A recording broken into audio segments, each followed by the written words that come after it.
జెండా తెల్ల దొరల పాలిట పాశుపతన్వి జెండా దేశభక్తుల పాలిట కల్పవల్లి జెండా హిమ పర్వత శిఖరమంత ఉన్నత మీ జెండా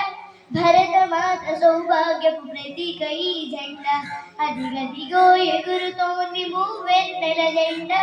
స్వేచ్ఛా పవనాలు నాలుగు దిక్కులలో నిండా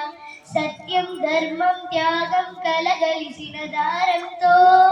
సత్యం ధర్మం త్యాగం కలగలిసిన దారంతో అహింసా మగ్గంపై వేసినది జెండా భరతమా హిమ పర్వత శిఖరమంత ఉన్నత మీ జెండా భరతమాత సౌభాగ్యపు ప్రతీక ఈ జెండా అదిగదిగో ఎగురుతోంది మూవెన్నెల జెండా స్వేచ్ఛా పవనాలు నాలుగు దిక్కులలో నిండా స్వేచ్ఛా పవనాలు నాలుగు దిక్కులలో ఓకే. ఈ పాటను మాత్రం లాస్ట్ పాడింది మాత్రం రచించింది మన మెంటాడ వాస్తవ్యుడు వాళ్ళ నాన్నగారు సంతోష్ మేస్టర్ ఈ పాటను రచించారు.